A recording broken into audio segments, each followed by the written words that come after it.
반갑습니다. 김 목사와 함께하는 세계관 여행 시즌 2 8번째 시간입니다. 오늘 제목은 미움받을 용기. 미움받을 용기. 사실 마음에 대한 이야기입니다. 오늘은 마음에 대한 이야기를 해볼 건데요. 잠언 4장 23절 말씀을 한번 읽어볼게요. 무릇 지킬 만한 것 중에 내 마음을 지키라. 생명의 근원이 이에서 남이니라. 우리가 살아가고 생각하고 활동하는 그 모든 것이 실제 우리 마음에서 결정되고 마음에서 판단되는 거죠. 우리의 마음이 건강하면 건강한 판단을 하고 건강한 생각을 하고 건강한 행동을 합니다. 마음이 무너지면 무너진 생각을 하고 무너진 행동을 하고, 마음이 파괴되면 파괴된 생각을 하고 파괴된 행동을 하죠. 마음이 굉장히 중요합니다. 마음을 다른 말로 하면요, 감정이지요. 정서지요. 그런데 여러분, 이게 우리나라는요, 이상하게 정서에 대한 이야기, 감정에 대한 이야기, 마음에 대한 이야기를 하는 것을 굉장히 터부시합니다. 어쩌면 마음에 있는 속 생각들은 철저하게 감추고 겉으로 그냥 마치 아무 일도 없는 것처럼 당당하게, 씩씩하게, 힘있게, 멋지게 그냥 큰 소리 치고 씩씩하게 뚜벅뚜벅 걸어 나가는 그런 모습을 보면서 이야, 사나이 대장부답다 이렇게 칭찬을 하고, 그 뭔지 모르게 아픔을 이야기하고 슬픔을 이야기하고 내 마음을 이야기하면 굉장히 참 모자라는 사람처럼 본다니까요. 그러니까 어렸을 때부터 우리가 아버지로부터 들었던 그 교육이 있잖아요. 남자는 태어나면 죽을 때까지 3번 울어야 돼. 태어날 때 한 번 울고, 부모님 돌아가시면 울고, 나라가 망하면 우는 거야. 울지 마! 하니까 애들도요, 초등학교 때 막 그 슬픈 일이 있어도 안 울려고요. 막 눈을 크게 뜨고 끔뻑끔뻑거리면서 이빨을 칵 깨물고 안 울려고 애를 썼던 그런 기억이 있습니다. 여러분, 마음을 표현하고 마음을 드러내고 감정을 다스리고 감정을 순화하고 정화하는 것, 그게 여러분 우리 인생에 굉장히 중요한 하나의 삶의 행복을 위한 하나의 중요한 방식입니다.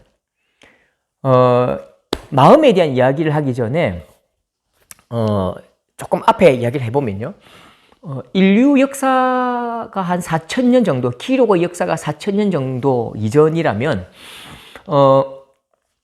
인류 역사의 모든 인류, 그러니까 인간이라고 이름할 수 있는 모든 종족이 가지고 있는 공통된 상상력이 있습니다. 공통된 사고, 상상력 아니면 사상들이 있는데, 그게 뭐냐면 사람을 볼 때에 영혼과 육체로 나누는 것입니다. 육체는 우리가 이렇게 살아가지만 우리 속에 있는, 어디에 있는지 모르지만 영혼의 좌소가 있어서 영혼이 어느 시점에 빠져나가고 또 영혼이 가는 또 다른 한 지점이 있다고 믿는 거예요. 이 땅에 있는 그림자와 같은 우리의 육신의 삶, 그리고 우리의 영혼이 최종적으로 들어가야 할 저 멀리 있는 세상, 이렇게 구도로 이제 보는 거죠. 그런데 이런 구도, 인류 역사가 한 번도 의심해보지 않은 이런 구도를 완전히 뒤엎은 4,000년 만에 태어난 세 사람의 혁명가로 갈 때 아무튼 굉장히 큰 변혁 사상가가 있습니다. 그 세 사람이 누굴까요? 마르크스와 니체와 또요? 프로이드입니다. 마르크스, 니체, 프로이드. 마르크스는 어떻게 이야기하죠? 사람에게 사람은 그냥 단백질 덩어리야. 사람은 그냥 단백질 덩어리일 뿐이고 물질이야. 유물론이라고 하죠. 전부 다 오직 한 가지 물질이고, 우리가 생각하고 뭘 좋아하고 이런 것은 모든 것이 우리 뇌에 일어나는 화학적 작용이라고 말하는 것입니다. 또 니체는 그렇게 말하죠. 신은 죽었다. 이 땅의 삶이 모든 것이다. 자꾸만 저 멀리 가려고 하지 마라. 신은 죽었다. 신은 없다. 이 땅의 삶을 최선을 다해서 가꾸고 멋지게 살아라. 네 운명을 사랑하라. 아모르 파티. 뭐 그렇게 이야기를 합니다. 한 사람은요, 프로이드. 프로이드 이전에 정신병력을 가진 사람들, 광인들을 어떻게 보았을까요? 어떤 영적인, 영혼과 비슷한 어떤 악한 영들이 그 사람을 지배하기 때문에 그 사람이 광인이 되고 원인 없는 통증이 오고 원인 없는 아픔이 온다, 그렇게 믿었다고요. 그러니까 이 종교적인 축기 행위를 통해서 이 귀신을 쫓아낸다.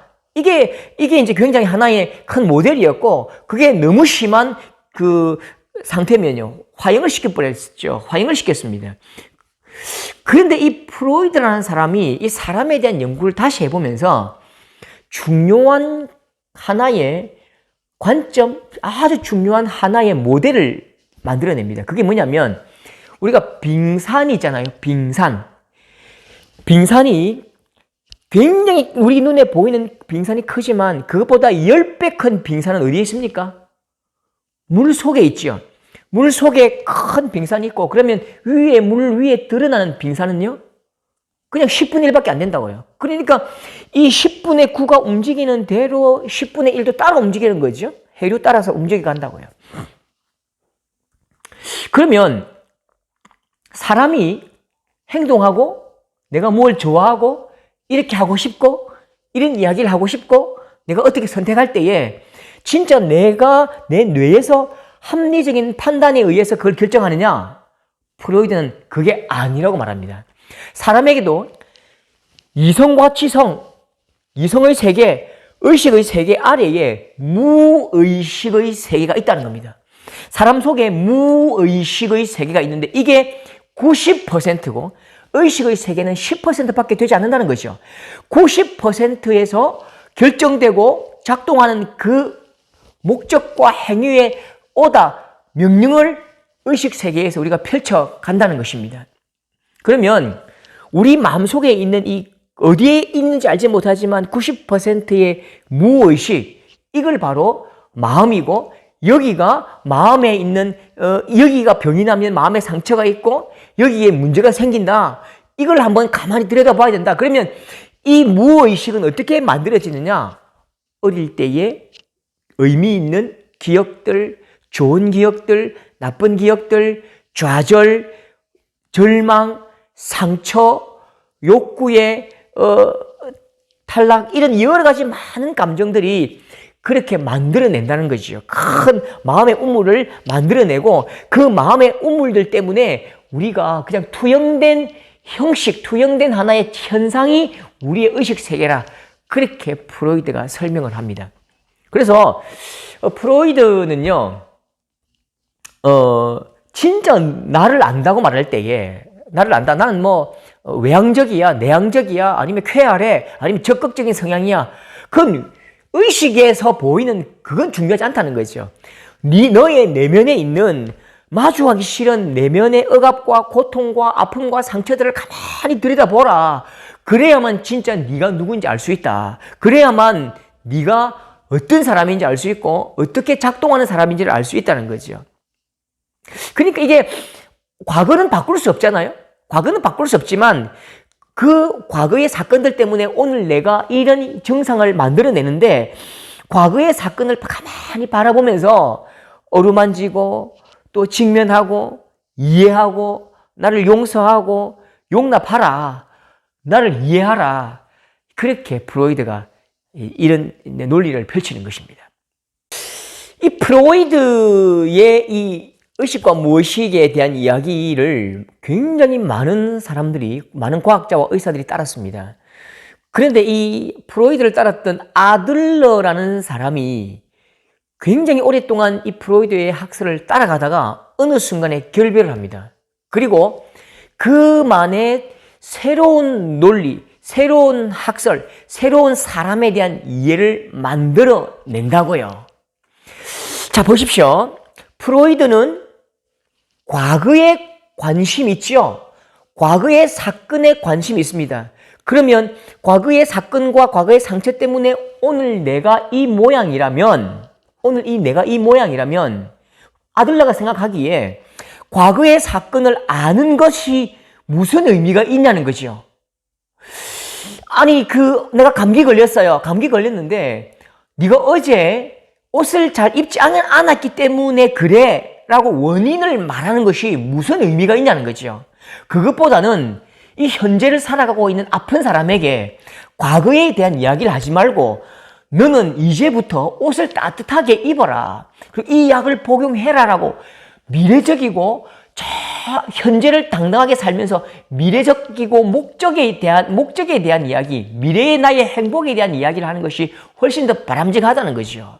그리고 현재의 이 복잡한 상황이 마치 저 멀리 있는 과거의 어떤 사건 때문이라고 말할 수 있는가? 그건 하나의 학설이고 가능성은 있을 수는 있지만 절대로 그렇게 말할 수가 없는 거죠. 현재 이렇게 복잡한 상황들을 어떻게 과거의 어떤 한 사건 때문이라고 말할 수 있느냐? 그럴 수 없다는 것입니다. 아들들은요, 의사거든요. 의사가 되기 전에 굉장히 큰 고통을 당한 사람이었습니다. 폐병이 있었고, 구루병이라는 병을 앓았고, 공부를 너무너무 못했고, 또, 동생이 하면서 같이 이렇게 사망을 하는 굉장히 아픈 상처도 있었습니다.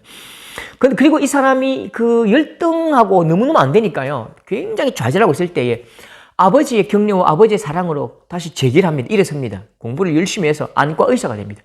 안과 의사가 되어서 그 환자들을 진료할 때에 굉장히 중요한 하나의 모습을 발견하게 되거든요. 어떤 모습이냐면 눈이 좋지 못한 사람은 눈이 나빠지면 나빠질수록 사람이 촉각과 청각이 발달하더라는 것입니다. 눈이 아예 보이지 않는 사람들은요, 눈이 아예 나쁜 사람일수록 굉장히 독서에 대한 열망이 있다는 것이요. 그래서 이 사람을 보면서 사람은 근본적으로 유전적으로 열등성, 상처를 받고 상처 때문에 일어난 그 열등성을 극복하려는 내면의 작용이 있더라는 것입니다. 그래서 이 열등감이란 무엇인가에 대한 해석을 달리합니다. 열등감은 내가 부족해서 내가 트라우마를 겪고 내가 할 수 없고 할 수 없는 원인이 아니고요. 이 아들러가 볼 때의 이 열등감이라는 것은 나를 좀 더 나은 세계로, 나를 좀 더 좋은 세상으로 인도하는 하나의 운동성의 기원, 하나의 나를 움직이는 동력이 되더라는 거죠. 열등감이 없으면 모든 것이 만족하면 어느 것도 시도하지 않잖아요. 열등감이 있기 때문에 나를 또 다른 곳으로, 또 다른 계단으로 한 발짝 올라가려는 노력과 애씀이 있더라는 것이죠. 그래서 이 열등감, 그리고 과거에 있었던 그 상처, 이것이 정말 오늘의 나의 인생에 해가 되고 문제가 되고 문제의 원인이냐? 아들라가 보기에는 그게 아니고 나의 이 아픈 상황들이 훨씬 더 나은 방향으로 가기 위한 하나의 좋은 사건이 되고 동력이 되고 원인이 되리라는 거죠. 그래서 이 아들은 그렇게 말합니다. 과거의 어떤 문제에 얽매이지 말고 그 과거의 문제를 상처다, 아픔이다, 고통이다 그렇게 하지 말고 해석을 달리하라. 내가 좀 더 나은 사람이 되기 위한 중요한 단서다, 중요한 원인이다, 중요한 추진체다. 그렇게 과거의 일들을 다시 한번 재해석해 보라는 것입니다. 여러분 보십시오. 프로이드가 주장한 원인론, 나의 문제가 발생한 이 원인이 과거에 있다고 이야기할 때에 원인론에 딱 잡힌 순간 우리는 미래로 한 발짝 나아갈 수 없다고요. 그저 나의 원인만 발견했을 뿐이죠. 그러면 오늘 내가 여기 있고 미래를 살아가야 할 것인데 오늘 내가 이 과거에 잡혀 있다면 오늘 내 인생의 주인이 누굽니까? 오늘 내가 살아갈 때에 내가 이 원인, 과거의 아픔 때문에 내가 미래도 그렇게 어렵고 고통스럽게 살아가야 한다면 나의 인생에, 오늘 살아가는 내 인생의 주인이 과거의 일이 되잖아요. 아들러가 볼 때는 과거 일에, 과거 사건에 네 인생을 빼앗기지 말라고 하는 거예요. 결국 너는 오늘 선택할 수 있다. 너는 오늘 좋은 결정을 할 수 있다. 과거에 아픈 상황이 있지만 이것들을 다른 관점으로 해석해서 오늘 너의 선택, 오늘 너의 결정, 오늘 너의 결단, 그리고 오늘 네가 좋은 선택으로 발을 내디딜 때에 미래는 반드시 과거의 상처 때문에 네가 더 좋아질 것이라고 얘기하는 거죠. 바로 오늘 여기에 현재에 아프고 힘들고 어렵지만 네가 네 인생의 주인공이라는 거죠. 네가 네 인생의 주인공 자리를 차지하고 과거의 사건에게 오늘 삶의 주인 자리를 절대로 빼앗기지 말라고 이야기하는 겁니다. 그래서 아들러의 목적은 미래에 있고 프로이드의 그 삶의 모양, 삶의 관조는 과거에 있다고요. 그리고 아들러는요, 오늘 나의 현재에 주어진 것, 나의 손에 쥔 것이 적어서 불평하는 사람들에게 그렇게 이야기합니다. 너에게 주어진 것은 네가 바꿀 수 없다. 인생은 자동차 부품과 다르다.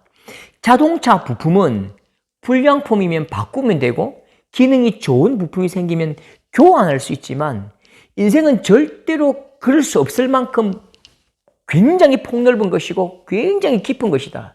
그래서 너의 주어짐에 집착할지라도 그 주어짐은 절대로 바뀌지 않는다. 우리에게 필요한 것은 자꾸 뭘 교환하려 하지 말고 내가 주어진 것, 내 손에 있는 것들을 어떻게 고쳐나갈까? 그 고쳐나가면 어떻게 해요? 새로운 해석을 통해서 나의 결정을 통해서 내일, 모레, 그 다음날 나의 인생, 내 손에 쥔 것을 어떻게 상승하고 발전하고 예쁘게 깎아 나갈까를 결정해야 한다. 그래서 불행과 행복은 네 손에 있는 것들로 불행과 행복이 결정되는 게 아니다. 네가 스스로 손에 쥔 것을 가지고 열등감, 트라우마로 고통당하면서 나의 이 모든 불행은 과거의 일 때문이다. 나의 손에 쥐어진 것이 없기 때문이라고 네가 핑계대고 불행을 선택했기 때문에 불행한 것이다. 네가 진짜 없어도 여기에서 한 가지 할 수 있는 게 있다. 그게 뭘까요? 행복을 선택할 수 있는 거죠. 내가 내 손에 가진 것이 적어도 내가 이것을 가지고 고쳐나가고 나아지면서 성장해 가면서 좀 더 예뻐져 가면서 가꾸어 가면서 네가 행복을 선택할 수 있다는 거지. 그래서 이 아들은요, 불행도 나의 선택이고 행복도 나의 선택이라고 말합니다.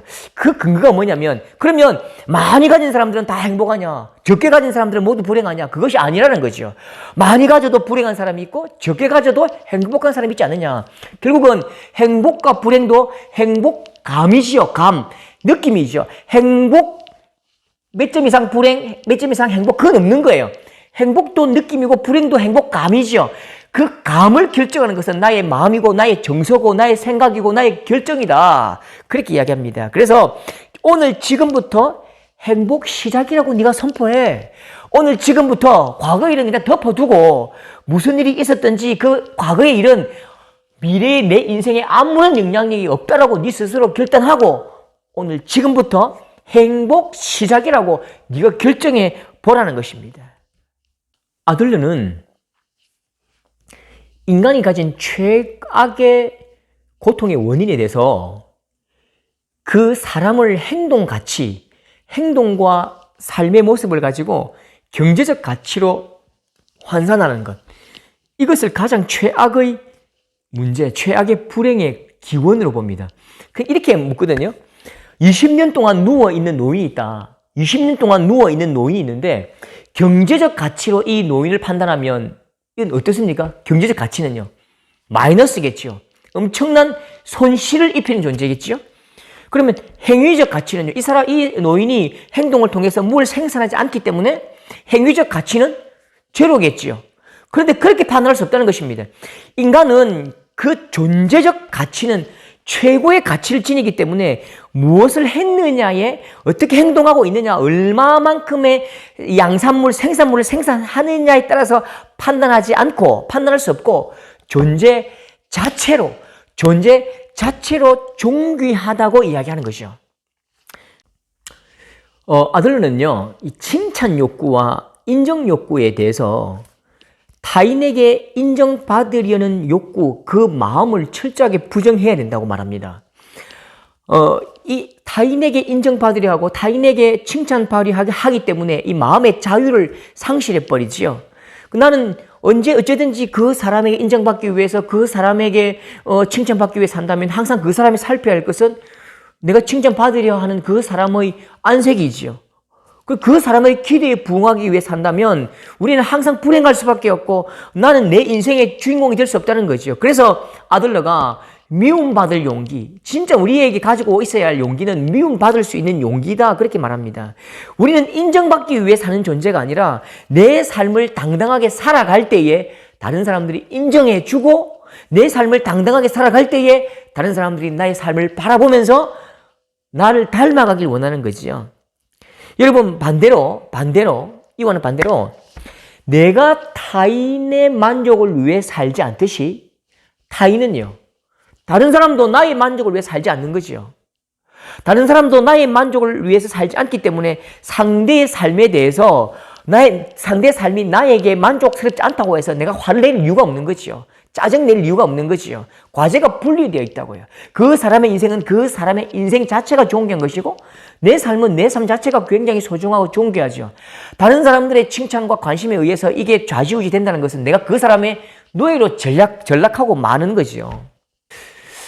아들러는 이 인간의 행복한 삶을 살기 위해서 경쟁 관계를 철저하게 타파해야 된다고 말합니다. 사람과의 관계의 중심에 경쟁이 있으면 사람 때문에 일어나는 고민에서 벗어날 수가 없는 거죠. 우리는 항상 불행합니다. 왜요? 경쟁 관계 속에서 태어나는 하나의 열매는 승자 아니면 패자지요. 승자 아니면 패자기 때문에 항상 우리 마음은 열등감이 생기고 항상 긴장 속에 있는 거지요. 그래서 이 경쟁 관계를 벗어나기 위해서는 우리 서로에게 일어나는 그 차이를 선악이나 우열의 잣대로 보면 안 되는 것입니다. 경쟁자가 아니라 친구로, 모든 사람들은 나의 친구로 그렇게 세계를 인식할 때에 이게 위험지대가 아니라 안전지대가 될 수 있는 것이죠. 아들러는요, 미움받을 용기 그 다음에 평범해질 수 있는 용기가 있느냐 그렇게 말합니다. 우리는 항상 특별하기 원하거든요. 우리는 항상 이게 탁월해지기 원합니다. 그리고 특별하지 못하고 탁월하지 못한 것을 열등하다고 보고 부끄럽게 생각하는 거죠. 평범해지는 것을 우리는 무능하다고 판단하는데 그 무능한 게 아니지요. 어쩌면요, 우리가 평범해지는 것은 우월성을 과시할 필요가 없는 것입니다. 우리가 막 우월하다고 막 과시할 필요가 없는 거지요. 허세를 부릴 이유가 없는 거지요. 그저 평범하게 살아도 괜찮습니다. 평범함이 가장 소중하고 가장 이상적이다. 우리가 그때 산을 오를 때에 뾰족하고 막 엄청나게 막 대단한 이상하게 생긴 기암 괴석을 볼 때도 있지만 그러나 우리 주위에 있는 네 발에 밟히는 작은 자갈도 소중한 것이요. 온몸이 일그러진 막 기이하게 생긴 분재도 소중하지만 길가에 핀 코스모스도 아름다운 것입니다. 그런 이야기가 있습니다. 선교사님이 뉴욕에 있는 청년 선교사님이 아마존 밀림 지역에 갔는데 거기서 한 여자 아이를 만납니다. 인사를 하고 그 원주민 말로 인사를 하고 어쨌든 이 친구가 친하게 지내야 되니까 우리 한번 달리기 한번 하자라고 이야기합니다. 뉴욕에 온 그분과 이 달리기를 이제 시합을 하는데 저 멀리 있는 나무를 한 바퀴 돌아오기로 그렇게 시합을 내기를 하거든요. 준비 출발하니까요. 이 뉴욕에서 온 이 선교사님이 막 쭉쭉 뛰었대요. 막 땀을 뻘뻘 흘리면서 막 엄청난 속도로 막 달리는 거죠. 달리면서 돌아왔는데 결승점을 딱 통과하고 보니까 저기 아이가 한참 뒤에 옵니다. 한참 뒤에 오면서 혼자 막 춤을 추고 오는 거죠. 혼자 막 춤을 추면서 오고 그 다음에 예쁜 이상한 포즈를 취하면서 그렇게 들어온다고요. 아무리 기다려도 속도를 내지 않습니다. 그래서 나중에 들어온다고요. 그러면서 뉴욕에서 온 선교사님이 친구야, 내가 이겼지? 내가 이겼어? 라고 말하니까 이 아마존 소녀가 예? 제가 이겼잖아요. 내가 이겼어요. 너무 어이가 없잖아요. 무슨 소리야. 저 나무까지 빨리 돌기로 했잖아. 내가 이겼잖아. 아니에요. 제가 이겼어요. 뭐 옥신각신했지요. 다시 왜 네가 이겼다 생각하느냐? 물으니까요. 제가 더 예쁘게 달렸잖아요. 내가 더 예쁘게 달렸어요. 그렇죠. 달리기를 시작할 때에 누가 빨리 달리느냐를 내기한 게 아니에요. 그냥 돌아오는 것 이야기했거든요. 근데 내 속에, 뉴욕에서 살아온 그 사람 속에는요, 달리기는 더 빨라야 되는 생각하는 거죠. 우리 마음속에, 우리에게, 내 속에 항상 이 현대 문명이 주는 그 사고가 달리기는 빨라야 되고, 높이 뛰어야 되고, 더 빠르게, 더 막 엄청나게 크게, 부피 크게, 그렇게 우리 마음속에, 뇌 구조 속에 생각이 그냥 임박혀버린 거죠. 근데 이 자연 속에 살아가는 이 친구는 저 나무를 돌아오는 것이 달리기라면 그냥 예쁘게 달리는 거죠. 최선을 다해서 예쁜 모습으로 달릴 수 있잖아요. 우리는 아무도 빨리 달리라고 말하지 않았는데 빨리 달려야 되고, 아무도 많이 모으는 것이 성공이라고 말하지 않았는데 우리는 막 엄청나게 끌어모아야 되고요. 엄청나게 넓은 집에 사는 것이 성공이라고 말한 적도 없는데 그렇게 넓은 집에 살아야 성공이라고 우리 속에 믿는 거죠. 그래서 이게 평범함의 미학, 이 평범해지는 것, 평범해질 수 있는 용기가 있어야 진짜 우리 인생이 행복을 누릴 수 있다. 그렇게 이야기하는 것입니다. 여러분, 제가 아들러의 심리학을 기록한 이 미움받을 용기에 대한 이야기를 조금 했는데요. 여러분, 혹시나 기회가 있으시면 미움받을 용기라는 책이 1권, 2권 있거든요.